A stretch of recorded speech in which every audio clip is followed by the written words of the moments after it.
भगवान है तो दुनिया में दुख क्यों है? ये सवाल इंसानियत के सबसे पुराने और सबसे गहरे सवालों में से एक है। जब कोई इंसान पहली बार दुनिया के दर्द को समझता है, तब उसके मन में यही सवाल उठता है। जब एक मासूम बच्चा बीमारी से जूझता है, जब एक गरीब इंसान भूखा सोता है, जब किसी प्राकृतिक आपदा में हजारों लोग अपनी जान खो देते हैं, तब इंसान आसमान की तरफ देखता है और पूछता है, अगर भगवान सच में मौजूद है तो वो ये सब होने क्यों देता है? क्या भगवान ये सब देख नहीं रहा, या फिर भगवान है ही नहीं, या फिर इसके पीछे कोई ऐसा नियम है जिसे हम अभी तक पूरी तरह समझ नहीं पाए? इस सवाल को समझने के लिए हमें हजारों साल पीछे जाना पड़ेगा। प्राचीन समय से ही इंसान ने इस रहस्य को समझने की कोशिश की है। दुनिया की लगभग हर सभ्यता में इस सवाल का जवाब खोजने की कोशिश की गई है। भारत के ऋषि मुनि हो, ग्रीस के दार्शनिक हो, या फिर मध्य पूर्व के धार्मिक विद्वान, सभी ने इस सवाल पर गहराई से विचार किया है। पश्चिमी दर्शन में इस समस्या को प्रॉब्लम ऑफ इविल कहा जाता है। इसका मतलब है, अगर भगवान सर्वशक्तिमान है, सब कुछ जानता है और दयालु भी है, तो फिर दुनिया में बुराई और दुख क्यों मौजूद है? इस सवाल को समझने के लिए हमें 3 अलग अलग नजरियों को देखना होगा: धर्म का नजरिया, दर्शन का नजरिया और विज्ञान का नजरिया। सबसे पहले धर्म का नजरिया समझते हैं। हिंदू दर्शन के अनुसार ये दुनिया एक कर्म भूमि है। यहाँ हर इंसान अपने कर्मों का फल पाता है। इस सिद्धांत को कर्म सिद्धांत कहा जाता है। अगर कोई व्यक्ति अच्छे कर्म करता है तो उसे अच्छा परिणाम मिलता है।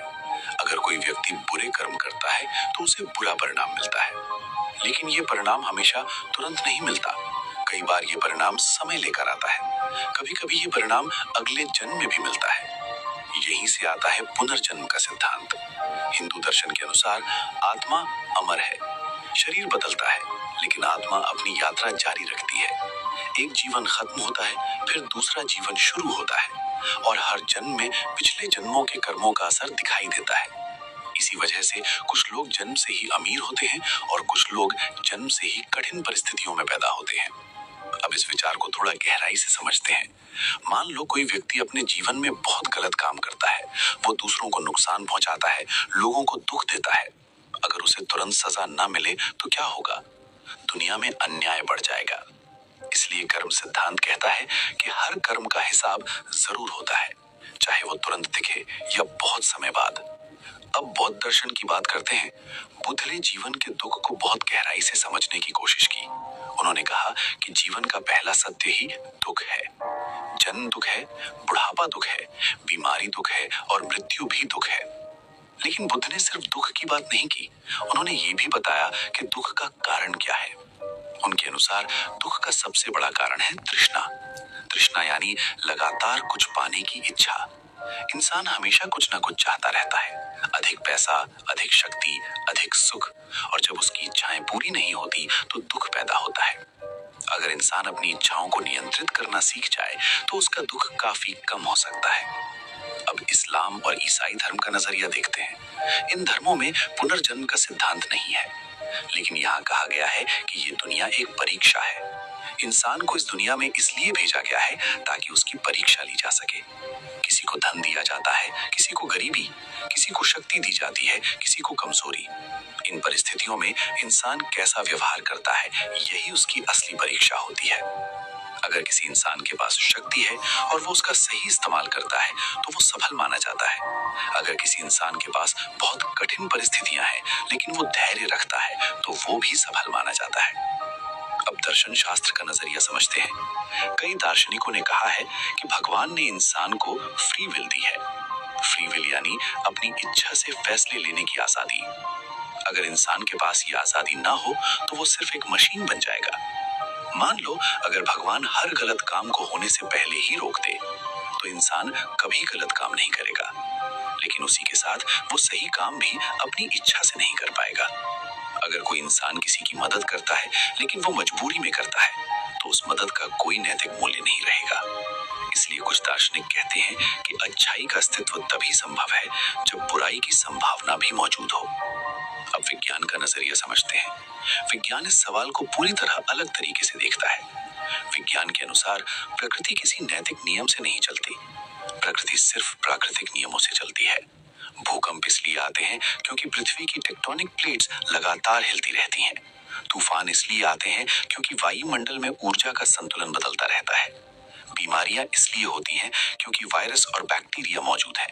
प्रकृति को इस बात से कोई फर्क नहीं पड़ता कि इंसान अच्छा है या बुरा। लेकिन यहाँ एक और दिलचस्प बात है। अगर पृथ्वी पूरी तरह सुरक्षित होती, अगर यहाँ कोई बीमारी, कोई खतरा, कोई कठिनाई ना होती, तो शायद जीवन का विकास भी संभव नहीं होता। जीवन के विकास में चुनौतियों की बहुत बड़ी भूमिका होती है। जीवों को परिस्थितियों के अनुसार खुद को बदलना पड़ता है। इसी प्रक्रिया को एवोल्यूशन कहा जाता है। एवोल्यूशन की वजह से ही साधारण जीव धीरे धीरे विकसित होकर जटिल जीवों में बदले और आखिरकार इंसान अस्तित्व में आया। अब एक और गहरा सवाल आता है, अगर भगवान दुनिया को तुरंत बेहतर बना सकता है तो वो ऐसा क्यों नहीं करता? कुछ विचारकों का मानना है कि भगवान दुनिया को सीधे नियंत्रित नहीं करता, बल्कि वो इंसानों को क्षमता देता है कि वे खुद दुनिया को बेहतर बनाएं। इतिहास में हम देखते हैं कि इंसान ने धीरे धीरे दुनिया को बेहतर बनाया है। कभी छोटी सी बीमारी से लाखों लोग मर जाते थे, लेकिन आज चिकित्सा विज्ञान ने कई बीमारियों का इलाज खोज लिया है। कभी शिक्षा बहुत कम लोगों तक सीमित थी, लेकिन आज इंटरनेट की वजह से ज्ञान दुनिया के लगभग हर कोने तक पहुंच चुका है। इसका मतलब ये भी हो सकता है कि दुख सिर्फ एक समस्या नहीं है, बल्कि एक चुनौती भी है। एक ऐसी चुनौती जो इंसान को सोचने, सीखने और आगे बढ़ने के लिए मजबूर करती है। शायद इसी वजह से इतिहास में सबसे बड़े आविष्कार अक्सर मुश्किल समय में हुए हैं। युद्धों के दौरान नई तकनीकें बनी, महामारियों के दौरान नई दवाइयां बनी और संकट के समय इंसानों ने एक दूसरे की मदद करना सीखा। अंत में सवाल वही रह जाता है, अगर भगवान है तो दुख क्यों है? शायद इसका एक ही अंतिम जवाब नहीं है। कुछ लोग इसे कर्म का परिणाम मानते हैं, कुछ लोग इसे परीक्षा मानते हैं और कुछ लोग इसे प्रकृति का नियम मानते हैं। लेकिन एक बात लगभग हर विचारधारा में समान है, दुनिया में दुख हमेशा रहेगा, लेकिन इंसान के पास उसे कम करने की क्षमता भी हमेशा रहेगी। और शायद यही इस दुनिया का सबसे बड़ा रहस्य है। शायद भगवान का असली उद्देश्य ये नहीं है कि वो हर दुख को खुद खत्म करे। शायद उसका उद्देश्य ये है कि इंसान खुद इतना जागरूक बने कि वो दुनिया को बेहतर बना सके। और शायद असली सवाल ये नहीं है कि अगर भगवान है तो दुख क्यों है,